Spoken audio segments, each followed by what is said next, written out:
हाँ, क्लास 7 के बच्चे आज देखिए, और जैसा कि आप लोग पूरा जान ही गए हैं कि हम हिंदी में 2 लेसन पढ़ा चुके हैं और अब जो है हम पुलकित व्याकरण सरिता आज से शुरू कर रहे हैं। और हम आप लोगों को ये भी बता देना चाहते हैं कि अब आप लोग स्कूल में आकर के एडमिशन करा लीजिए, क्योंकि स्कूल में एडमिशन शुरू हो गया होना। हाँ बच्चों, देखिए विषय सूची में सब जो है 16 लेसन इसमें दिए हैं और बाकी 17, 18, 19 जो है मतलब अलग हैं, जो कि इसके बारे में भी आप लोगों को थोड़ा बहुत जानकारी हम दे दिए हैं। और इधर देखिए 16 लेसन है, तो ऐसे हम सोच रहे हैं कि हम आपको 2 लेसन पढ़ा देंगे, भाषा, लिपि और व्याकरण, और दूसरा जो है वर्ण विचार। हाँ बच्चों, देखिए ऊपर लिखा भाषा, लिपि और व्याकरण, लैंग्वेज, स्क्रिप्ट एंड ग्रामर। तो देखिए भाषा के बारे में हम जनरली बात बताते हैं। सभी आप लोग जानते हैं कि भाषा किसे कहते हैं।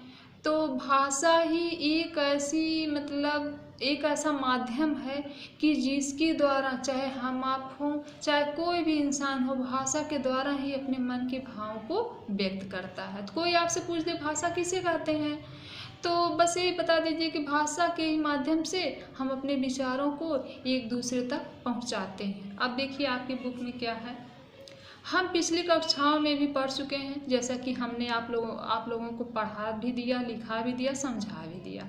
बोलकर और लिखकर हम अपने विचारों को दूसरों तक पहुंचाते हैं तथा सुनकर और पढ़कर दूसरों के विचारों को जानते हैं। बेटा जैसा कि इसका मेन उदाहरण है, पढ़ाई लिखाई भी है। जैसे हम आपसे कुछ कहते हैं तो आप उसको सुनते हैं, समझते हैं, फिर उसका कुछ प्रत्युत्तर देते हैं। तो हम सब किस माध्यम से करते हैं? भाषा के ही माध्यम से करते हैं ना।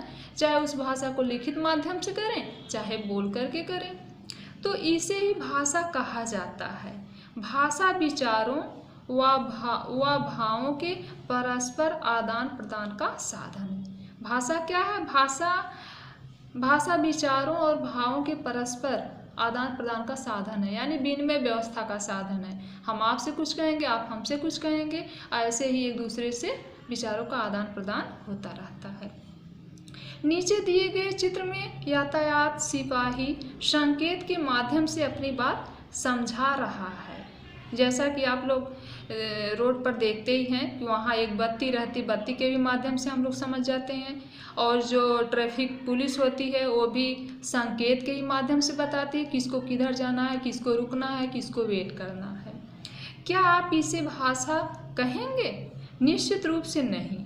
प्राचीन मानव संकेतों के माध्यम से अपने समस्त भावों को स्पष्ट करने में असमर्थ था। यही कारण था कि उसने अपने विचारों को प्रकट करने के लिए ध्वनि संकेतों का सहारा लिया। भाई कुछ भी शब्द हम कहेंगे तो बोलेंगे, जब बोलेंगे तब आवाज़ पहुँचेगी। और कभी कभी हम किसी को देखते हैं तो वह संकेत करता, तो उस संकेत को हम समझ लेते हैं। यही ध्वनि संकेत भाषा कहलाए। भाषा शब्द भास धातु से बना है। भाषा शब्द भास धातु से बना है। भास शब्द जो है संस्कृत शब्द है, जिसका अर्थ है बोलना। भाषा का प्रयोग बोल कर ही होता है।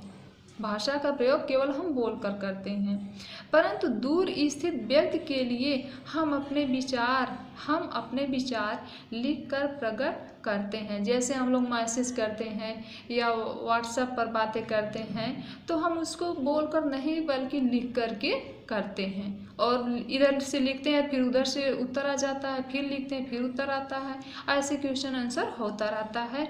तो यहाँ पर हम भाषा को लिख करके अपने विचार के भाव को प्रकट करते हैं। उन लिखे वाक्यों को पढ़ा भी जाता है और बोला भी जाता है। इस प्रकार सुनना, बोलना और पढ़ना, लिखना, इन चारों का भाषा में महत्वपूर्ण स्थान है। हाँ देखिए, इसी आधार पर भाषा के 2 रूप हमारे सामने आते हैं। अब बेटा देखिए, ऐसे तो इसमें 2 रूप है, नहीं तो ऐसे 3 रूप होते हैं। इसमें है पहला मौखिक भाषा, दूसरा लिखित भाषा, तीसरा सांकेतिक भाषा होता है। लेकिन सांकेतिक भाषा को आप अगली कक्षा में पढ़ेंगे। दिए गए चित्र में एक लड़का फोन पर बात कर रहा है। यह भाषा का मौखिक रूप ही है। फ़ोन पर बात करना, कोई पूछे कि यार किस भाषा का रूप है, तो मौखिक भाषा का रूप है। व्यक्ति जब आमने सामने बातचीत करता है, फ़ोन पर बातचीत करता है अथवा नेताजी भाषण देते हैं, तो इनमें प्रयुक्त भाषा मौखिक भाषा कहलाती है। इस प्रकार जब व्यक्ति बोलकर अपने भावों को अभिव्यक्त करता है तो उसे मौखिक भाषा कहते हैं। हाँ बेटा, तो देखिए पहला था मौखिक भाषा और दूसरा है लिखित भाषा।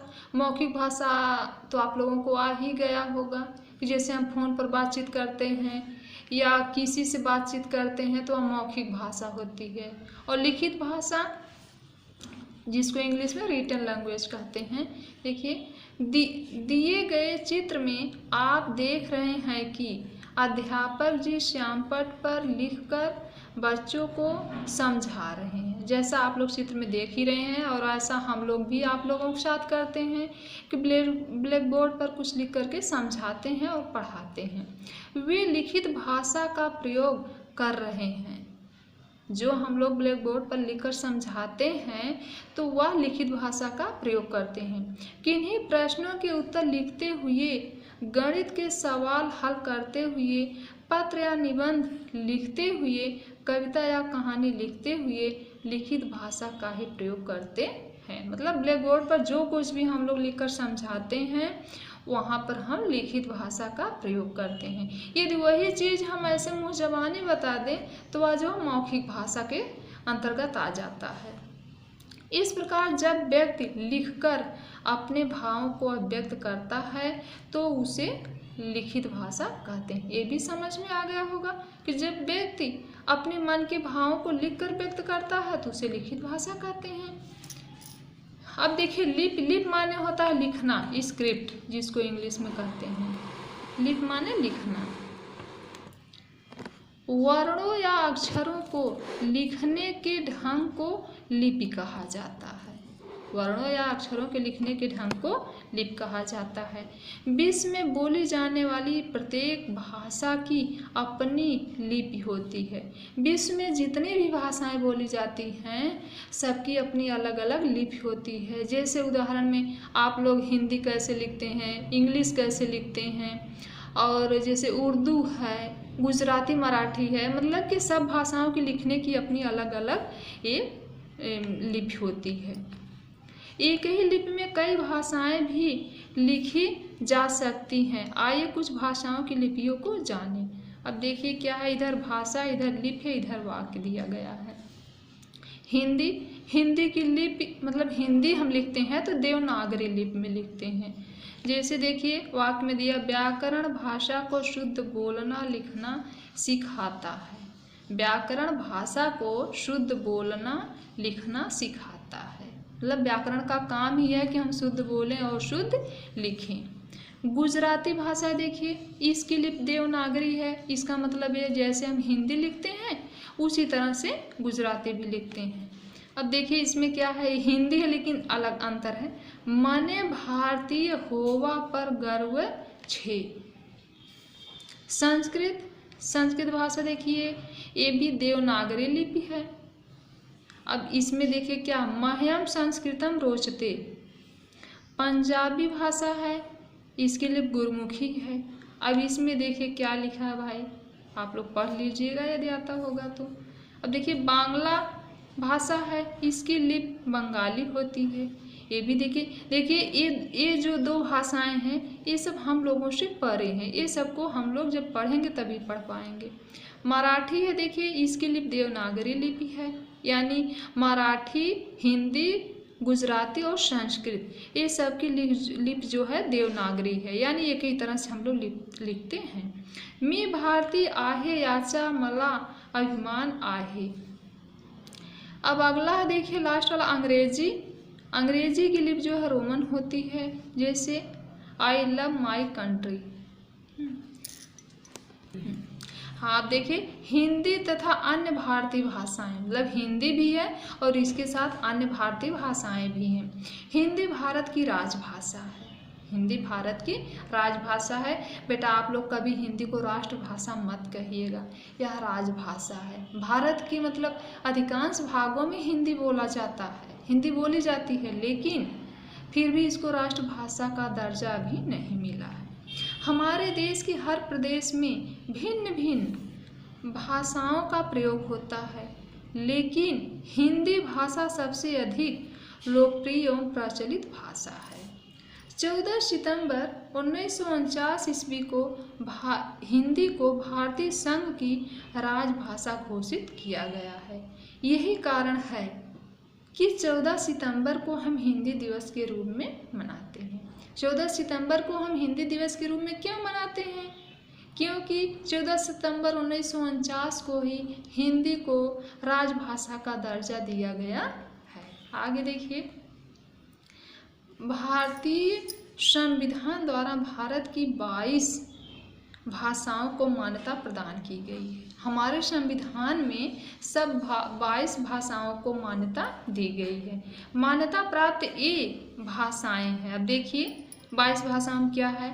असमी, बंगाली, गुजराती, हिंदी, कन्नड़, कश्मीरी, कोंकणी, मलयालम, मणिपुरी, मराठी, नेपाली, उड़िया, पंजाबी, संस्कृत, उर्दू, सिंधी, तमिल, तेलुगु, बोडो, डोगरी, मैथिली तथा संथाली।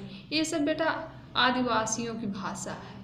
तो ये सब मिलाकर के 22 भाषाओं को हमारे संविधान में मान्यता मिली है। जैसे मान लीजिए कोई पूछ दे कि हमारे भारतीय संविधान में कितनी भाषाओं को मान्यता दी गई है, तो सब 22 भाषाओं को मान्यता दी गई है। आगे देखिए, व्याकरण यानी ग्रामर।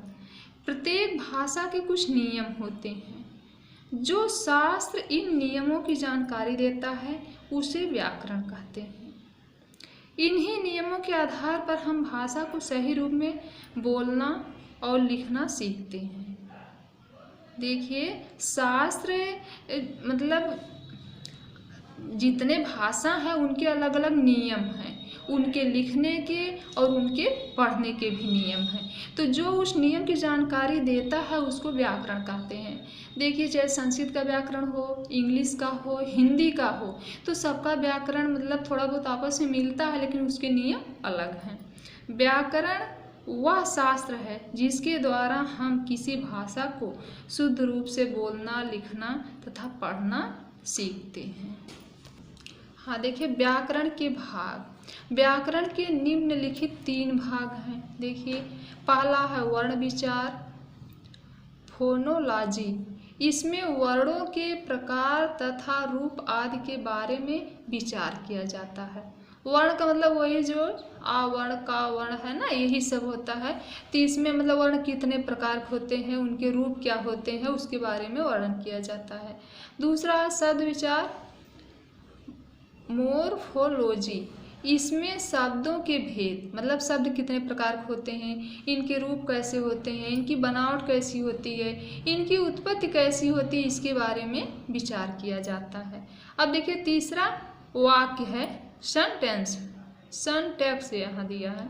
इसमें वाक्यों के अंग, मतलब वाक्य कैसे बनते हैं, उनके भेद, वाक्यों के प्रकार। आप लोग इंग्लिश में वो पढ़ते होंगे तो जानते होंगे। वाक्य बनाने, मतलब वाक्य किस प्रकार से बनाया जाता है, अलग करने की रीत, वाक्यों को कैसे अलग किया जाता है, उनके नियम। और विराम चिन्ह। विराम चिन्ह के बारे में आप लोग जानते हैं, विराम माने रुकना होता है, चिन्ह माने निशान आदि के बारे में विचार किया जाता है। अब देखिए, नीचे जो है ये निम्नलिखित प्रश्नों के उत्तर दीजिए। तो देखिए, भाषा किसे कहते हैं, जो हमने पढ़ा दिया है कि भाषा के माध्यम से ही अपने विचारों को हम एक दूसरे तक पहुंचाते हैं, है ना। बुक में पूरा दिया है। लिपि किसे कहते हैं, ये भी सामने है। संविधान में मान्यता प्राप्त भाषाओं के नाम लिखिए। तो जितनी 22 भाषाएं हैं उसको लिखना है। अब देखिए, रिक्त स्थानों की पूर्ति कीजिए। तो भाषा क्या है कि परस्पर आदान प्रदान का साधन। भाषा विचारों के, यहाँ पर विचार लिखेंगे। वर्ण या अक्षरों के लिखने के ढंग को क्या कहते हैं, यहाँ लिपि होगा। तो ऐसे सब है। तो बुक में पढ़ करके आप लोग इसको भर दीजिएगा। देखिए, संविधान, भारत के संविधान में कुल 22 भाषाओं को मान्यता प्रदान की गई है। हिंदी भारत की यहाँ क्या होगा, अच्छा इसको आप लोग देख लीजिएगा। हिंदी दिवस हम कब मनाते हैं? 14 सितंबर को मनाते हैं। फिर अगला है व्याकरण वह शास्त्र है जिसके द्वारा हम किसी भाषा को शुद्ध रूप से लिखने तथा पढ़ना सीखते हैं, है ना। तो ये सब आप लोग बुक में देख लीजिएगा, और यदि नहीं इसको बुक में देख लीजिएगा, इसको हम लिख करके नोट्स भेज देंगे। और ये भी इधर ऐसे है, निम्नलिखित भाषाओं की लिपियों के नाम लिखिए। तो देखिए बुक में दिया है।